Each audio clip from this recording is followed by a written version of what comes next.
Hello, everyone, and welcome to our panel discussion around allyship because it is International Women in Engineering Day that's coming up. So I'm Preeti. I work in our Inclusion, Diversity and Belonging team here at JET. I'm based in London, so if you do see me, please say hello. And I work really closely with our communities and women in tech being one of them. And I'm really excited to host this panel with some amazing people. And we're all going to talk about allyship. I'm going to let them do their own introduction. So I'm going to start with you, Dan. Switched on. Hello. Hello, everyone. Thank you for joining. My name is Dan. I am an engineering director for the partner pillar. So I've been in the business now for 5 years. And I think that out of all the groups that we've got, Women in Tech is definitely one that I'm most passionate about and to definitely lend my support to. Thanks, Dan. So I'm Lisa Marina, VP of Information, and I've been with the organisation for about 8.5 years. And it's great having Dan here as a great ally since we're talking about this today. But yeah. And then we're going to go online. So Derek. Hello, everyone. My name is Derek Boutang. I am my job title is the head of engineering for the Canadian customer teams, located in Winnipeg, Canada. Been with JET and Skip since 2018, so I guess that's closing in on my 6th year. Really happy to be here, and I look forward to the conversation. Thank you, Derek. And finally, we have Ankita. Hello, everyone.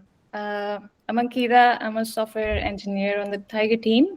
I hope you've heard of the Tiger team. If not, it was a team formed around 9 months ago, before P0 became, before one app became P0 for the rest of the company. So we started working on it quite early.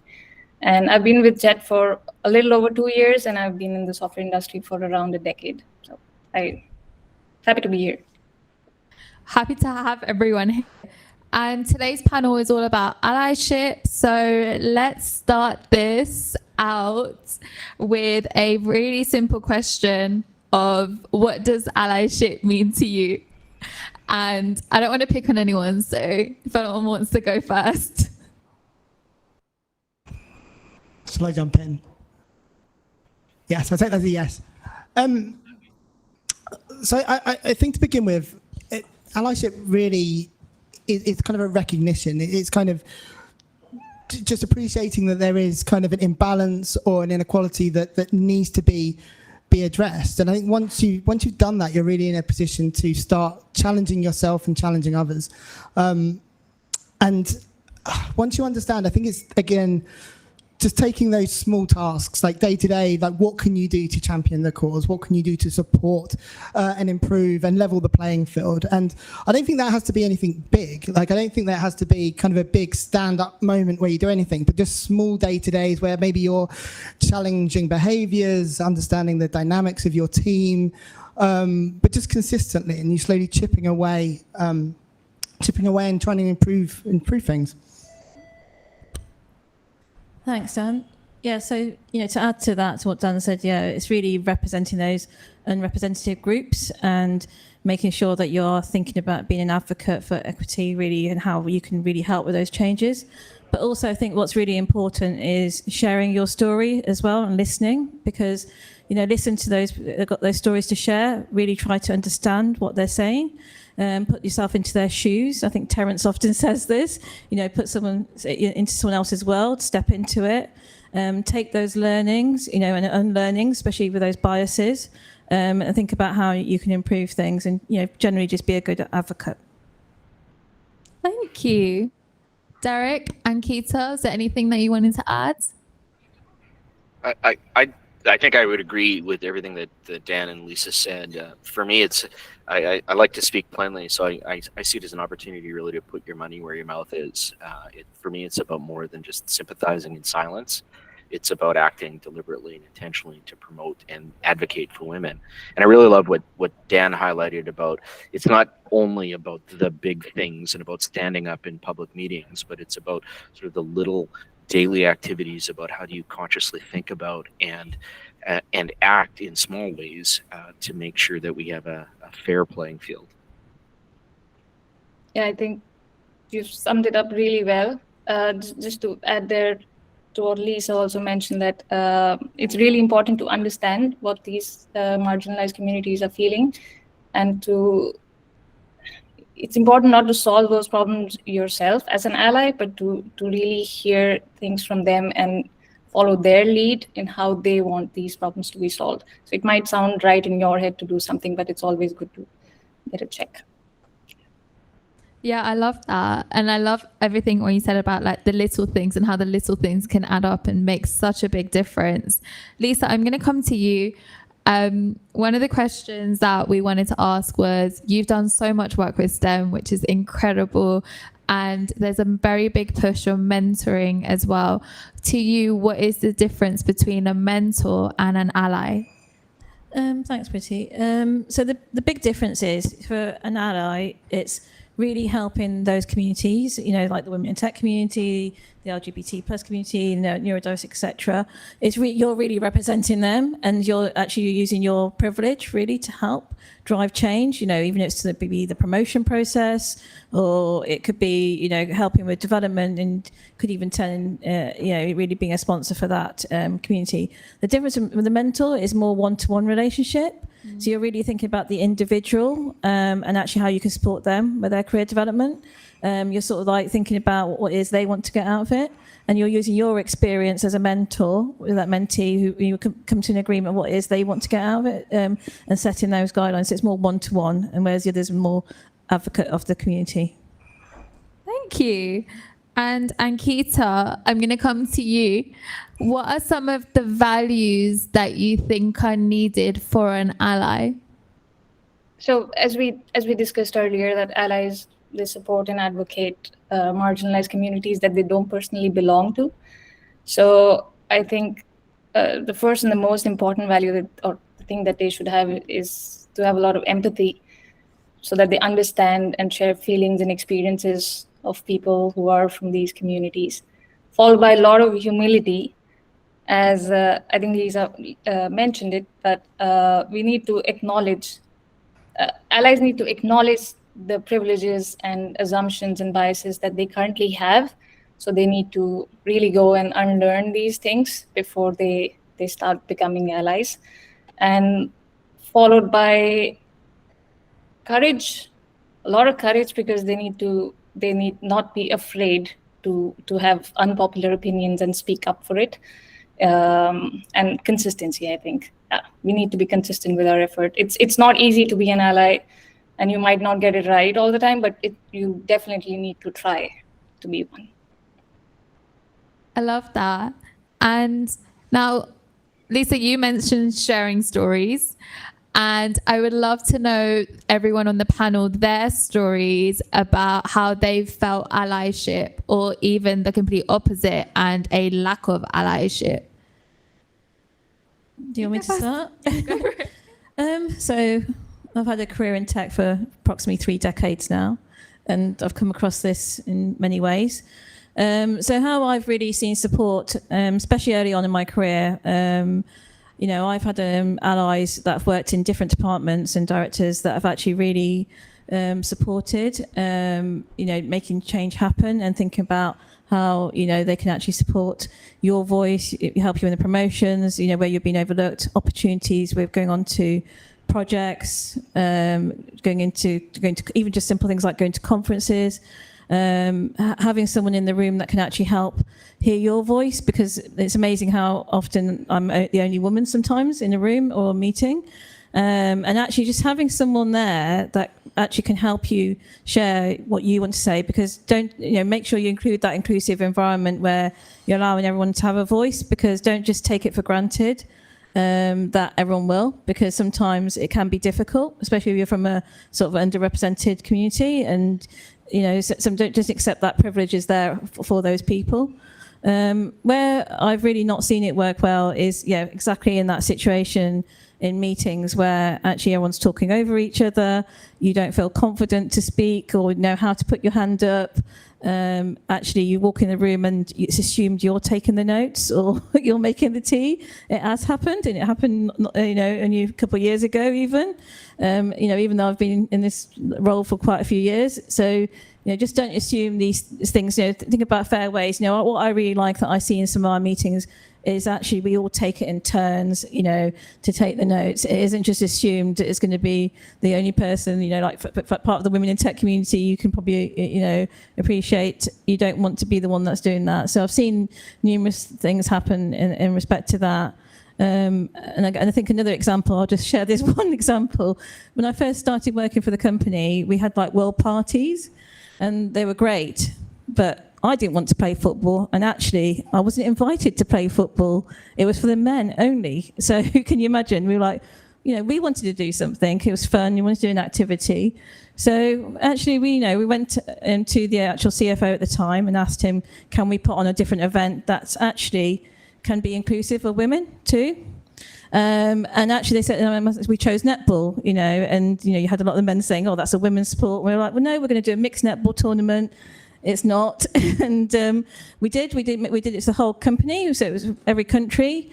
We actually gave some, guidelines on the rules because not everyone even knew what netball was. It's just basketball where you can't bounce the ball as much for those who don't know what netball is.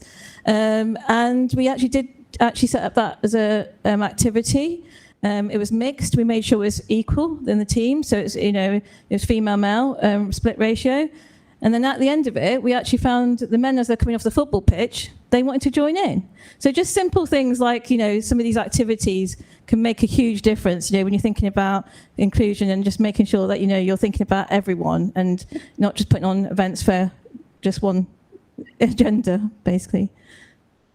100%. Dan? I think next time there's an event, we should do korfball. So for anyone who's Dutch knows what that is, but it's very inclusive. I'm pretty rubbish at korfball.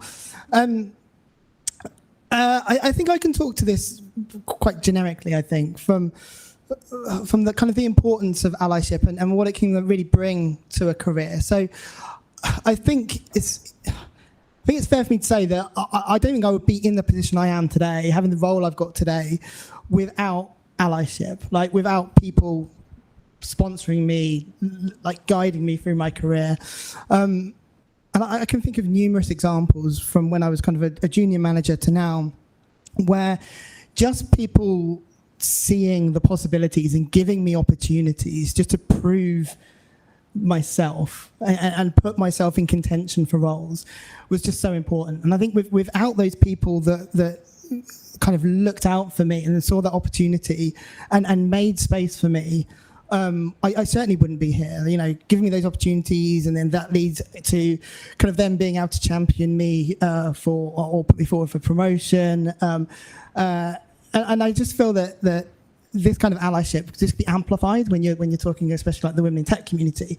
So although I can't speak of it I'm not a woman in tech, but I can see that it was so important for me and my progression that applying that and kind of becoming an ally for the women in tech community is just so important. And I kind of would certainly encourage anyone who's been privileged enough to kind of have that sponsorship, to have that support throughout their career, to really consider kind of lending their support to women in tech or any of the other communities.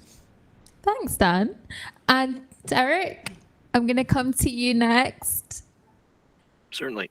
So, I certainly would echo everything that Dan has said as well. I think that personal support that you receive along your career is something that you really don't appreciate as much in the time as you do have the ability to when you look back at it. And for me, I think one of the most powerful experiences that I had with allyship is just sort of the recognition or that moment of awareness about what that kind of thing all means. And for me, it's been a journey for sure. And my switch from sort of, I describe it as about knowing about diversity intellectually, but then feeling it emotionally. And for me, that moment came when I was reading an article that talked about the language and job descriptions and how different groups see that language differently. And it caused me to go back and look at one of my job descriptions, and it was one that I had loved for so long because like it just spoke to me. But it was also super aggressive, and we were killing it, and we were destroying the competition and whatnot. And those kinds of things I realized after reading that article that they spoke to me personally, but they probably didn't speak to others the same way. And that was, for me, the first time that I really came to understand and to feel that not everyone's experience was my own. And it sort of rocked my world and changed the way that I was thinking about things. And then over time, it's helped me appreciate as well how the language has changed around how we're talking about these kinds of things in recent years. And I really like that. Like, I like that we are now talking about power and privilege. And as sort of probably one of the demographics that has the most power and privilege, I mean, I'm a middle-aged, upper income, white male, cisgendered. It was hard for me to accept at first that I had power and that I had privilege. And I resisted that for a long time. But once I understood what that meant, it also meant that I could think about how I could lever that. And it started to help me suss out how I could actually be proactive and what it might mean for me and for sort of the people that I was working with to be an ally. And that actually turned out to be hugely empowering as well. I feel that that's given me even more power. But it's kind of like that Spidey sense or the Batman sense that responsibility comes, or that power comes with huge responsibility as well. And I really like that. Thanks, Derek. Ankita, is there anything that you would like to add? Yeah, I have both experiences, a good one and where I really needed an ally. So I'm going to start with that and end on a good note. So it happened years ago, but I got to know about some recruitment bias which was happening in one of my previous employers. And they wanted to hire more women, but they also wanted to lower the quality because they wanted to hire more women. And that filled me with a lot of shame and fear that, is this how I am getting recruited in these organizations? And since then, if I get a new role or more opportunities, there is something going in the back of my head which makes me question that, am I getting this because of my skill set or just because I'm a woman?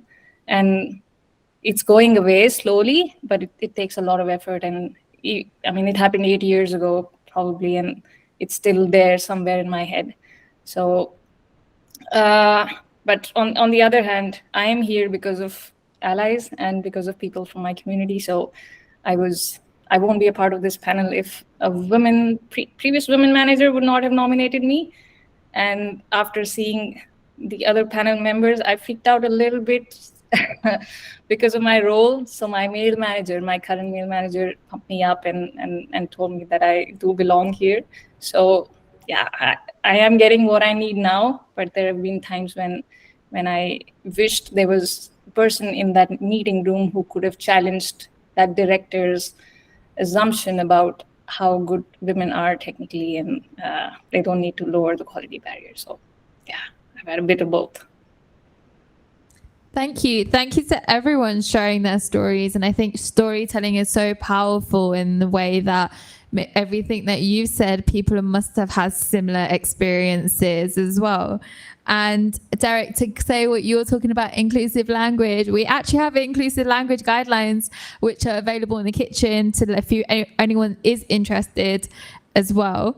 And Lisa and Kita, this one's for you. But being women in tech and women in engineering as well, what are kind of the things that are needed to reduce the barriers to allow more women to enter the engineering field? Yeah, do you want me to start? So, as a woman in engineering, we've got less than a fifth of our engineering department that are identify as female. So that's still quite a low number. And I know we're obviously, with all the new gender stats, that's going to change. So first of all, what I'd ask everyone is to look at their teams and to think about, are we creating an inclusive environment as well? Are we making it attractive to bring women into the organisation? As Derek said earlier, even from the hiring process, are we actually thinking about how we're we're not just saying, thinking it's going to be a slow process. The amount of times I've heard this and I disagree with it, saying it's going to slow down the recruitment process. It's not. It's going to actually really enhance the team, actually having different thought process. Think about how you're opening up those job roles. Are you making it inclusive, as Derek says, with language, so it's open to everyone, because it won't stop the men applying. And also, think about, are you creating that environment that actually makes them belong in that team? Share experiences. Ask the women in your team to share their experiences, their stories, because that's the only way you're going to learn from each other and actually start to open up and create that. And I think you need to do more and more of that. And if you keep doing that, and even last week I was sharing stories with one of my team, and they really appreciated that. I think it's a continual thing, and we could continue to do it all the time, and be open to sort of putting ourselves into others' shoes, basically. Thanks, Lisa. And Kita? Well, Lisa has put the points really beautifully. So that would, of course, remove the barriers from women entering the tech field. I think I'm going to add something about what would make them stay in the field. And I was reading this book, I think it's called Brave Not Perfect, a couple of months ago, and it highlights how societies raise boys to be brave and girls to be perfect. And I think because of this, a lot of women do not speak, because they're looking at a perfect form or perfect way to express their opinions. And so my colleagues do this to me, and it helps that if I'm not speaking up in a meeting, they're going to make sure that they ask for my opinion. And 9 out of 10 times I have an opinion, but I was waiting for my chance to speak up, or I felt that I would interrupt somebody if I speak right now. So I think I would encourage you to do the same in your teams. It worked for me, so I think it's going to work for you as well. You're going to get brilliant ideas on the table. And I just hope that achievements in these meetings and presentations and discussions are given to people who present those ideas. So I encourage you to do that. That would make it nicer for us to be a part of the team. Thank you. And Derek, I'm going to come to you next. How can we foster an inclusive environment to promote allyship in the workplace? Yeah, thank you. I mean, Kita just summarized it perfectly.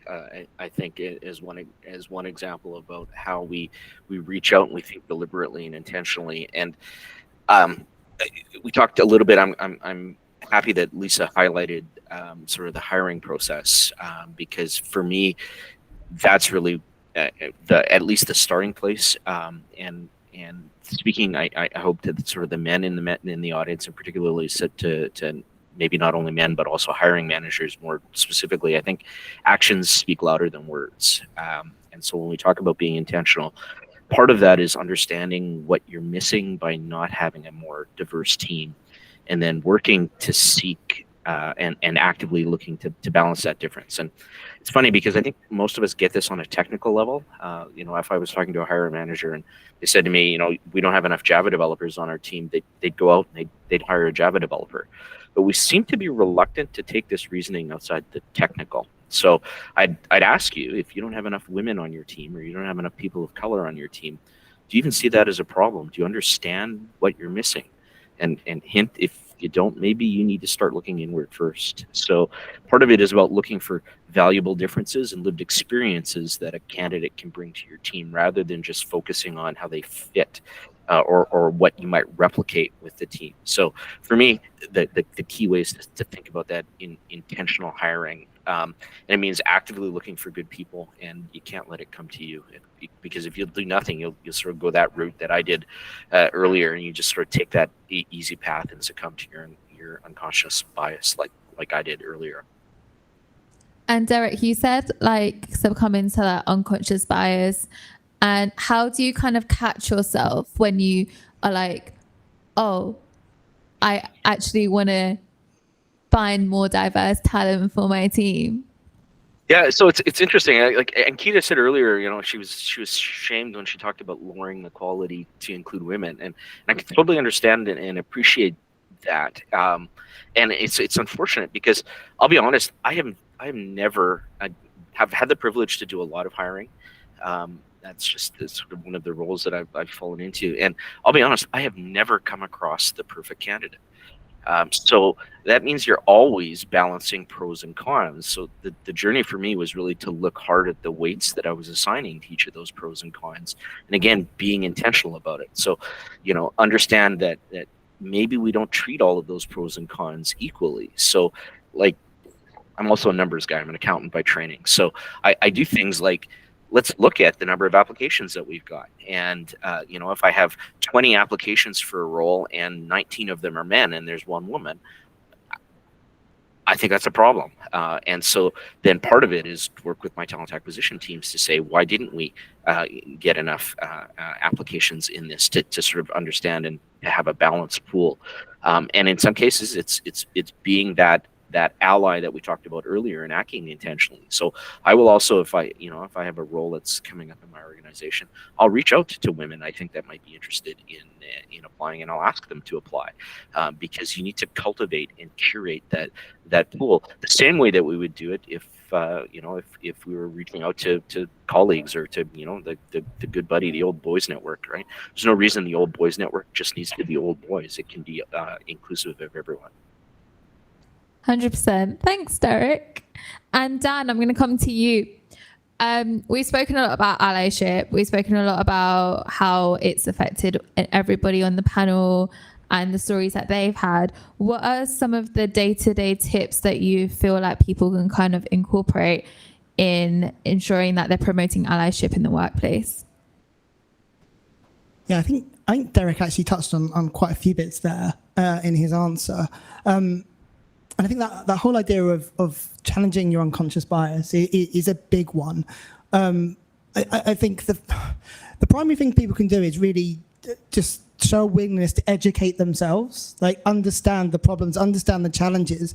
And I think with that comes that whole notion that you're not going to take the easy route, you're not going to take the default route, which is your unconscious bias, right? You're not just going to, open up that role and go down the standards. You might instead look for that diverse candidate. So I think that's the main one, and not only yourselves actually. So I think that we need to show a willingness to learn, but you also need to be prepared to challenge others to that way of thinking as well. We're talking about cultural fit, but it's actually a cultural add, and again that kind of takes Derek's point onwards. Like we're not looking to just get someone to fit into the team. We're looking for what a diverse team can bring and the benefits it can bring. And then again, to just extend kind of Derek's point, like there's no point in just saying this stuff. It's taking actions. It's taking those micro actions. It's kind of challenging colleagues when you don't see the right kind of behaviours. It's the whole recruitment piece and changing your behaviours. There, it's getting involved in kind of bigger pieces like the mentoring programs that are available and looking for those opportunities. So, without taking these actions, I don't think we're really doing enough. So for me, I think willingness to learn, openness to learn, challenging your unconscious biases, and then taking those big actions, like small actions day to day. I think those are the things people can really demonstrate. Thanks. Is there anything else that anyone else wanted to add? Yeah, if I could jump in just again to support what Dan was saying. Lisa mentioned earlier, and she probably threw it off in passing, but it's a phrase that sort of resonated with me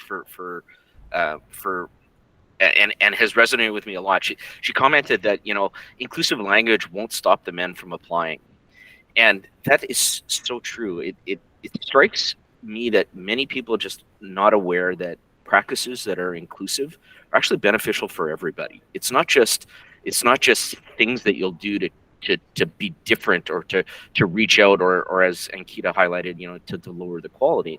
No, those are just good practice in general. So if you think about creating a team, right? Think about looking forward, not looking back, right? We can never replace and can never change the past. We can only affect the teams that we're looking forward. So when you're thinking about how we think about team dynamics and how do we look at the composition of our team, we're building for the future, not the past, right? So I think these practices are really helpful for everybody. And one special call out for me is yesterday the kitchen featured an article on being an inclusive leader and ally for the LGBTQIA plus community. And there was a really good slide in that deck that they talked about ways that we can actually simply promote allyship and be an inclusive leader. And it was very simple things like start neutral. So when you are talking to a person, don't necessarily presume their gender identity or presume their what their partner or their spouse might be, and use inclusive language. So talk about things like partner or spouse, not your husband or your wife or whatnot. To me, those are pretty simple changes that show that you are open to being an ally and at least willing to consider other people. Because for me, that's the biggest part about this. Allyship is about considering and consciously thinking about other people rather than thinking about yourself first. Thanks, Derek. Lisa, I feel like you had something you wanted to say. I've always got something to say, but I will keep it brief.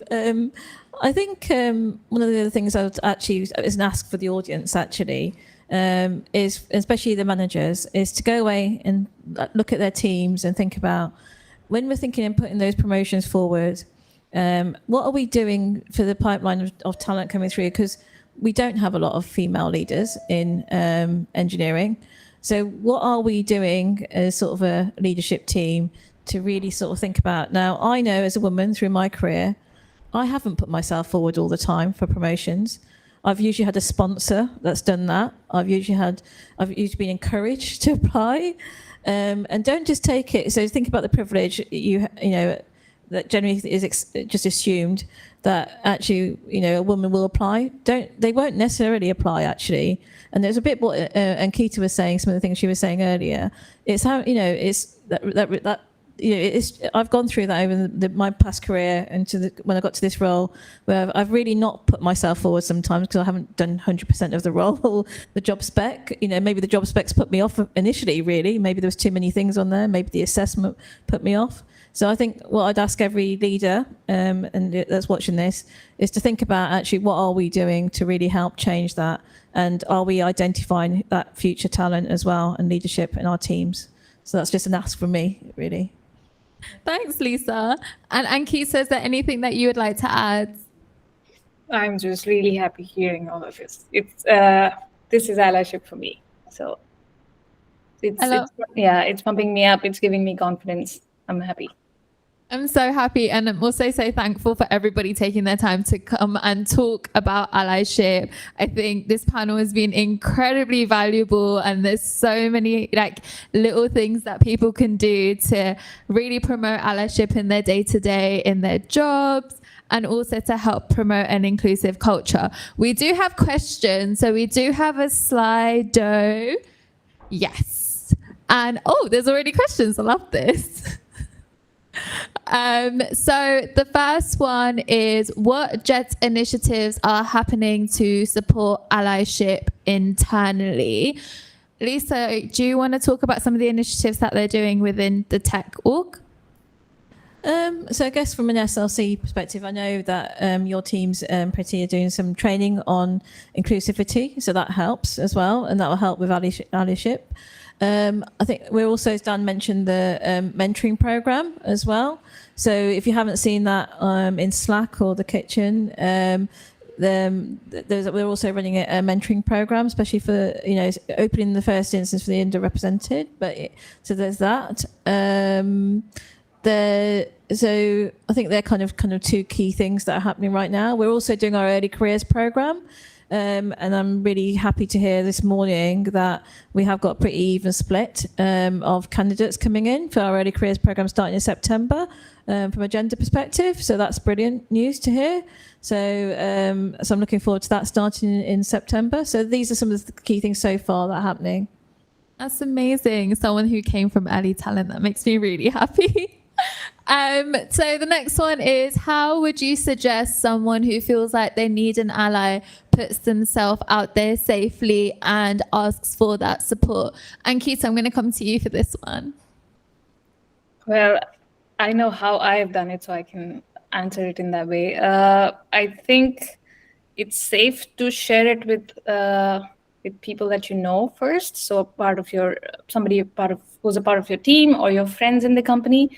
And with that, I think I've gotten the link to apply for the mentorship or be a part of other initiatives that JET has. So I think reach out to your close ones first in the company, and then you would find a way.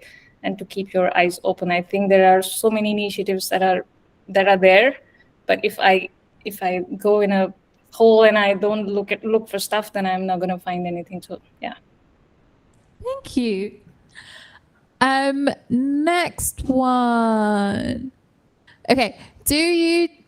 Do we do training on inclusivity, bias, allyship at JET? If not, is that something that we're looking to do in the future? So from an IDB perspective, we've been doing inclusive leadership training for our SLC members, and we would love to do more training around IDB globally. So in the future.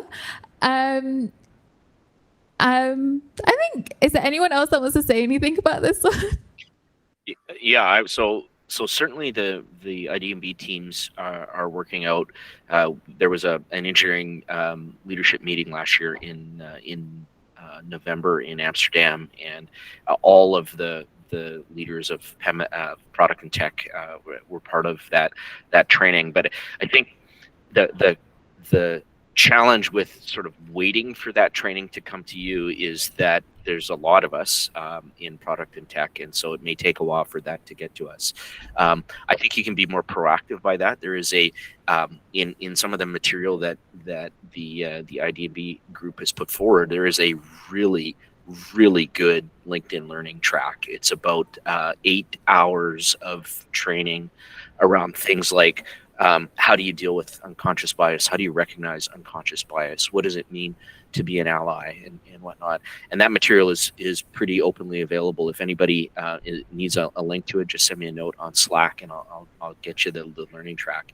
I did that and it was really eye-opening for me and helped me understand sort of some of the key things. And like I said, 8 hours, so it was over 8 or 9 courses, so it was easy to break up over lunch times and whatnot. So it kind of highlights what Dan was saying earlier, is that the material is out there if you choose to go and look for it. 100%. And there's also a lot of information on the kitchen as well, with all the different IDB initiatives that we're doing. The next one's from Sean. I hope I'm saying your name correctly. The gender pay gap report in the UK shows that we only have equal representation of men and women at entry-level roles. How can we combat this imbalance? Dan, I'm going to come to you. Cracking my neck looking at this. So I think I begin with this one by saying that from my perspective, the real positive here is that when I joined the company 5 years ago, we weren't talking about this at all, really. Like, I can't remember a single meeting or kind of this being raised in any leadership kind of meeting that I'd have. I think now, in the last 12, 18 months, the amount we're talking about this, the recognition that it's getting is incredible. So I think the business is certainly going in the right way. And I think we've certainly now been discussing at a leadership level kind of our ambitions, our goals, and our targets. And I think that in order to build a culture, sometimes it needs a little bit of a kickstart.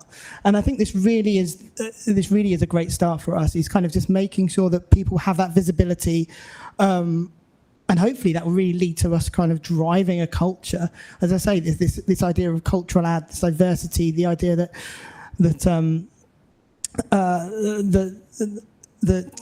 we need this diversity in teams to make them effective is really starting to land, I think. So yeah, hopefully that we can kickstart this with some of the targets that we've got, and I think that's the main way that we can address that imbalance. Thanks, Dan. The next one is, what communities are there at JET and how can someone join? I can take this. We have 6 communities here at JET. So Women in Tech, LGBTQ+, called JET and Proud, Neurodiversity, JET in Colour, parents and carers, and jet setters. And you can join them on Slack. You can go on Slack, type in community, and they should all pop up. And also on the kitchen, there's kitchen communities as well. And it's always a great way to meet new people, make new friends, and also get involved in panels like this. Next one, how can we engage people who don't see this as an issue? Wait, did I miss the question? How can we engage people who don't see this as an issue, as they are less likely to voluntarily participate in these panels and activities? Lisa? Okay. It's a good question. I think just by sharing stories actually within your teams and creating that safe environment actually where you can do that. It's through education, as Derek said, obviously from like doing courses, but actually openly talk about things. And actually, if you actually see something that isn't right, and that's where allyship really comes in, is someone calling it out, and actually maybe even helping, explain why that isn't right. And so I think just constantly having that communication, I think is really useful. Hopefully then, people start to learn from that a bit more, and it becomes a bit more, that learning and unlearning happens. 100%. I'm going to go, Elisa, I'm going to go back to you because this one actually has your name on it. Okay. Lisa, what individual attributes can you attribute to your success throughout your career in a male-dominated work environment, and are they still relevant? Thanks for the question, Anonymous. So one of the things I've learned over the sort of the last 3 decades of my career, and starting when I first started, was looking for allies. I do actually go looking for allies. They probably don't know that all the time, but Dan definitely is one. So it's like, I do actually identify who they are, because sometimes that really helps. Don't wait for an ally to come to you. Sometimes it's good to actually go and find out who they are in the room. I've actually, say you're putting a proposal together, you're trying to help with the processes. Actually finding allies who can help with that really does help. So on a personal note, that's something I've looked at doing. I've also, I guess, what else is, so I suppose in a male-dominated, is also thinking about those processes. Like I'm involved in, a lot of things, to the STEM program, to the mentoring, is now helping, give back a little bit, but actually helping to see if other people want to take part. So, really helping to build that culture, sharing stories. I often do speak to my team, and they all ask me, my experiences. Just continue to do that. But I think it's just identifying who those people are actually that can really support and help you. And it really helps. Even if you're going into a meeting, ahead of that meeting, if it's going to be tough, you're going to be the, you might think you've got the only one thinking the same way. Think about who those people are that can go in that room beforehand. That's something I often do. That's really helped me. Thanks, Lisa. Next one, what might prevent someone from being an ally, and how can we overcome that? Derek, I'm going to come to you for this one.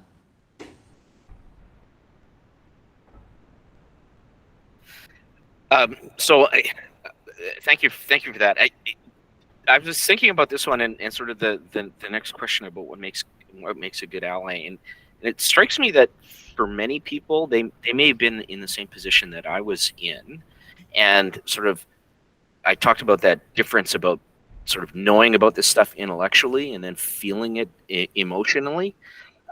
Because I felt sort of before I have that epiphany moment, I felt that, I was a very active ally, and I was colorblind, and I didn't consider any of, those characteristics in any of my hiring. And it wasn't really until I sort of had a bit of education and had that epiphany moment that I realized that, sadly, that's the definition of systemic bias, is when you sort of don't allow your unconscious bias to and you're not aware of it, and you continue to act kind of like the Einstein principle, right? Like doing the same thing over and over and over again and expecting a different result is kind of the definition of crazy. And so I think often there's just a simple awareness factor that that gets in the way, because if we had more people sort of being aware of that, then it would be that much easier and that much more conscious to sort of take those actions. So for me, that would be the first thing. And the second thing is sort of once you come to that realization, it's actually interesting because the women in tech organizers here in Canada sort of reached out to me and asked me, would you want to be an ally? And I felt uncomfortable sort of taking that term on because it's not something I think that a person really volunteers for. So if you're seeing allyship as sort of that big actions about going out and protesting and changing the world and whatnot, it really highlights what Dan was saying earlier. I don't think it's really that at all. I think it is being conscious about how you act and how you work every day, and taking the small actions, starting to become aware of what might be some of those microaggressions and what might some of that bias mean. So I think it's awareness on the one hand, and then sort of taking really small steps on the other to sort of build allyship into everything that you're doing every day. Hello, am I on? I'd just like to add to that actually and say that being an ally is not a formal role. It's not a formal position. It's something that we should take on. So if you feel passionate about this, you should reach out. I think there was a question a few questions back now about kind of how can we find an ally? Well, I'll kind of turn that around a little bit as well and say if you're passionate about this and kind of you see the challenges that we face, reach out, make yourself available, go and talk to people. To kind of Lisa's point, you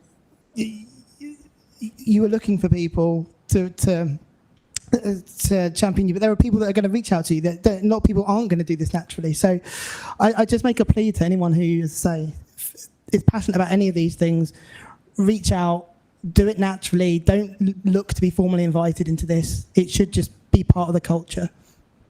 Thank you. And this isn't not really a question, but really excited to see what tech engineer leaders here are talking about this subject. Thank you. We'll say thank you. And finally, Ankit, I'm going to come to you. What do you think, in your opinion, makes for a good ally?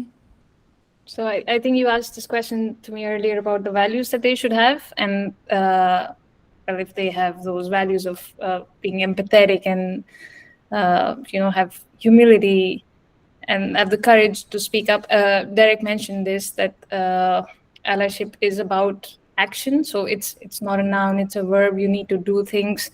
If we believe that we are an ally to a marginalized community, but if we don't take actions when we see discrimination towards them, it's not work done right. So it takes a lot of courage, but it also can be done with very small steps. You don't have to address it in front of everybody per se for the first time, but you start very small and just address it personally and then slowly go from there. So I think there can be many routes, but I think just trying, even if you're trying a little bit, you're a good ally. Just start with that. Thank you. And thank you to everybody that put questions through on Slido. And thank you to all our panelists for taking time out of their day to talk about this. Women in Tech are on Slack, so if you want to join the community, please do. And thank you so much for listening. Thank you. Thank you, everyone.